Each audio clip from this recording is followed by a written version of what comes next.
ini, itu, begini, begitu, begini, nih, begitu, tuh. Nah, itu merupakan kata ganti ya. Jadi, bukan iklan. Iklan apa yang terbersit di pikiran kalian?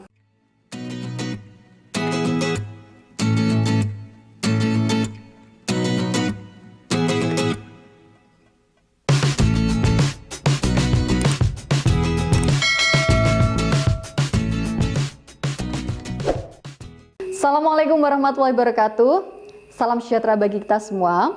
Halo, berjumpa lagi dengan saya Arisa Nuraini. Bagaimana kabar kalian semua? Apakah tetap sehat dan semangat? Insya Allah pandemi ini segera berakhir ya, dan kita nanti bisa segera belajar di sekolah bersama-sama lagi. Yeay! Nah, kira-kira selama kalian di rumah, apakah kalian sering untuk melihat atau mengikuti berita terkini? Kalau iya, biasanya kalian mengikuti berita itu dari mana sih? Apakah dari gawai atau handphone? Apakah dari koran? Apakah kalian sering membaca koran? Saya rasa kalian jarang sekali baca koran yang berupa cetak seperti ini. Dan biasanya koran yang kalian jumpai itu sudah berupa bungkus gorengan ataupun nasi kucing. Padahal berita itu yang bisa dipertanggungjawabkan kebenarannya berasal dari media massa seperti ini, cetak maupun elektronik. Tetapi kalau media elektronik sekarang banyak berita-berita yang hoax loh. Jadi nanti logonya suatu perusahaan dari media massa, tetapi isinya kadang itu suka diganti. Tapi kalau media cetak seperti ini, saya yakin kredibilitasnya bisa dipertanggungjawabkan. Nah, ketika ada berita terbaru, kita jangan mudah untuk termakan berita-berita yang hoax. Bagaimana caranya? Salah satunya adalah dengan literasi atau membaca. Jadi, bacalah sumber-sumber yang bisa dipertanggungjawabkan. Kali ini kita akan membahas mengenai teks editorial. Hubungannya apa sih dengan apa yang saya sampaikan tadi? Kenapa kita harus membaca koran dan lain sebagainya? Jadi, teks editorial atau disebut juga sebagai tajuk rencana itu biasanya bisa kita ambil dari koran atau media cetak. Apa sih teks editorial itu? Teks editorial adalah teks yang ditulis oleh redaktur media massa yang berisikan tentang pendapat, pandangan umum maupun reaksi mengenai suatu peristiwa atau kejadian yang sedang menjadi sorotan di masyarakat. Tentu saja ini berupa berita yang aktual di masyarakat. Jadi, berita di bulan Oktober ini kira-kira apa yang aktual? Kalau sekarang sedang ramai tuh Omnibus Law. Kira-kira kalian setuju atau tidak setuju dengan Undang-Undang Ketenagakerjaan yang baru saja disahkan oleh DPR? Kalian selaku siswa SMA biasanya masih bingung dalam menentukan sikap. Saya harus bagaimana ya? Nah, biar tidak ikut-ikutan dan biar tidak salah, kalian bisa loh mencari pendapat tentang berita terkini dari teks editorial. Karena apa? Teks editorial tentu saja berasal dari media massa yang bisa dipertanggungjawabkan kebenarannya. Teks editorial selain berisi tentang fakta, juga berisi tentang opini atau pendapat dari media massa tersebut. Kalau misalnya kalian kelas 2, pasti kalian pernah ya mempelajari tentang teks eksposisi. Jadi, teks eksposisi dan teks editorial itu hampir sama. Sama-sama berisi pendapat yang disertai oleh fakta ataupun bukti. Perbedaannya adalah kalau teks eksposisi itu bisa ditulis oleh siapa saja dan juga temanya itu bebas. Tapi kalau teks editorial itu khusus ditulis oleh pihak media massa dan juga beritanya adalah berita yang paling aktual ataupun terkini. Nah, sekarang ciri-ciri dari teks editorial. Ciri-ciri berarti yang membedakan teks editorial dengan teks yang lainnya. Apa saja itu? Yang pertama adalah berisi fakta atau peristiwa yang sedang aktual diperbincangkan di masyarakat hingga kontroversial. Nah, ini biasanya kalau masyarakat sekarang suka sekali sama yang berbau-bau kontroversi. Jadi apa-apa itu dibuat perdebatan. Nah, ketika perdebatan itulah maka muncullah tajuk, rencana atau editorial dari pihak media massa. Pihak media massa itu memberikan pendapatnya tentang berita tersebut.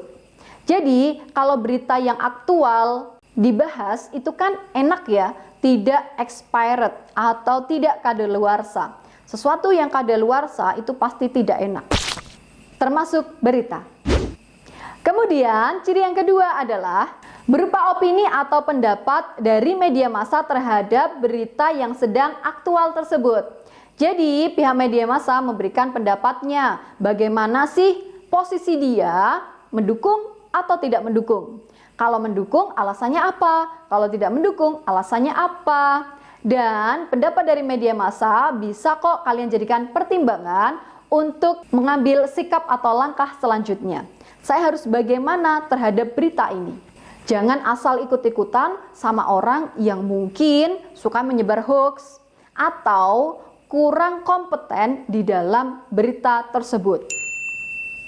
Sebelum saya melanjutkan ke materi, apabila yang belum subscribe, boleh ya menekan tombol merah di bawah ini dan juga memberikan komentar apabila kalian punya kritik maupun saran. Dan kalau kalian merasa video ini bermanfaat, silahkan share di media sosial kalian. Tapi jangan direpost ya, atau diunggah ulang di laman YouTube kalian. Saya buatnya susah loh.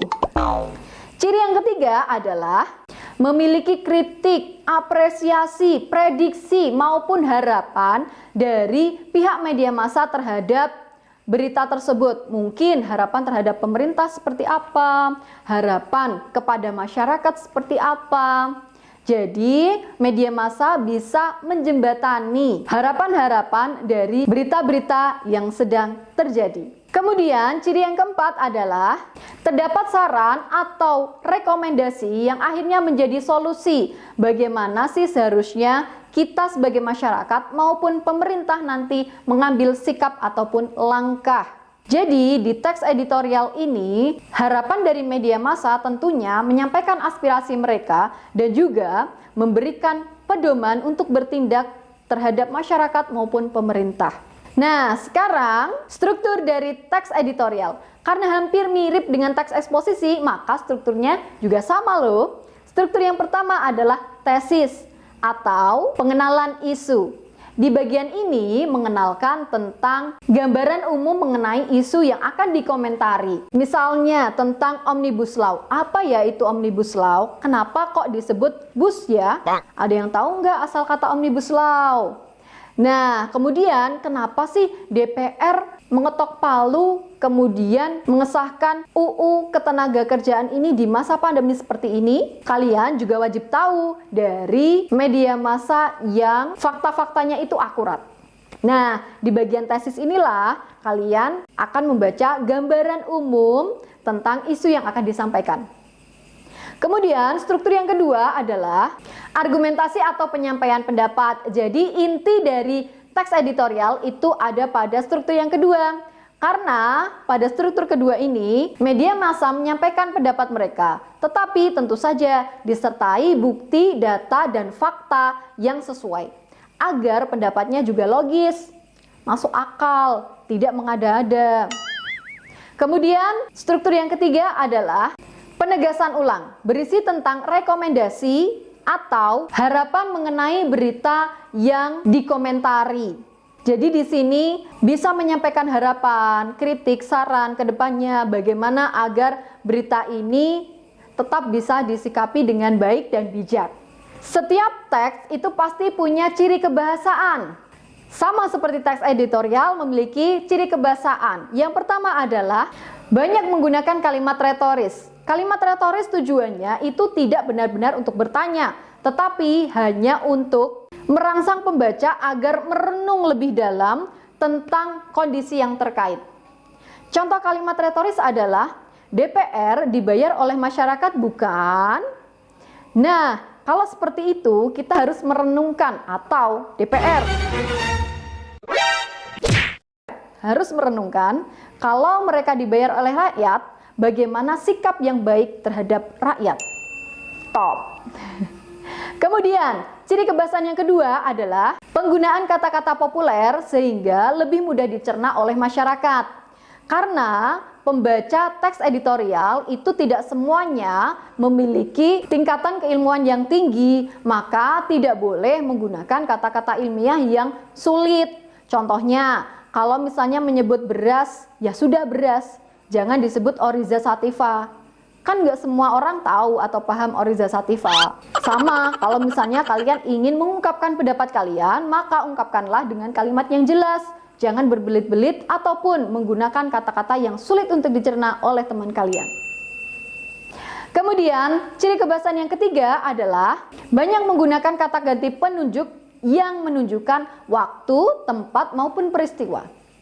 Ini, itu, begini, begitu, begini, ini, begitu, tuh. Nah, itu merupakan kata ganti ya. Jadi, bukan iklan. Iklan apa yang terbersit di pikiran kalian?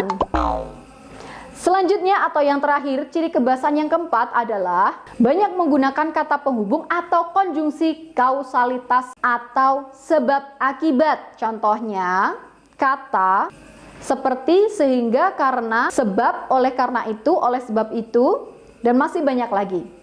Contoh kalimatnya, masyarakat melakukan unjuk rasa besar-besaran karena mereka merasa aspirasinya tidak didengar oleh pemerintah. Nah, apakah benar aspirasi kalian tidak didengar oleh pemerintah?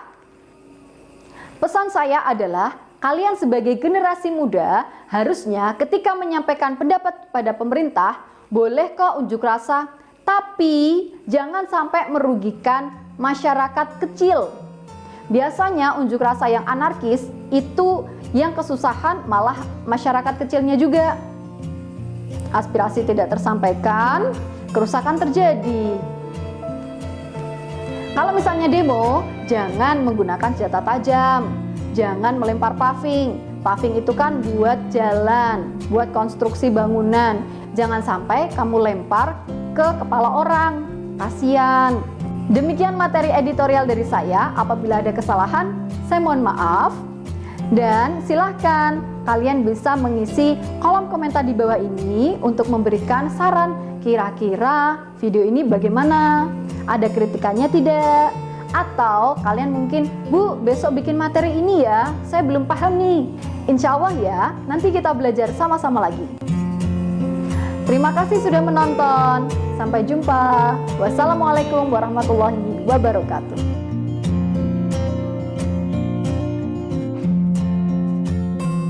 Dadah.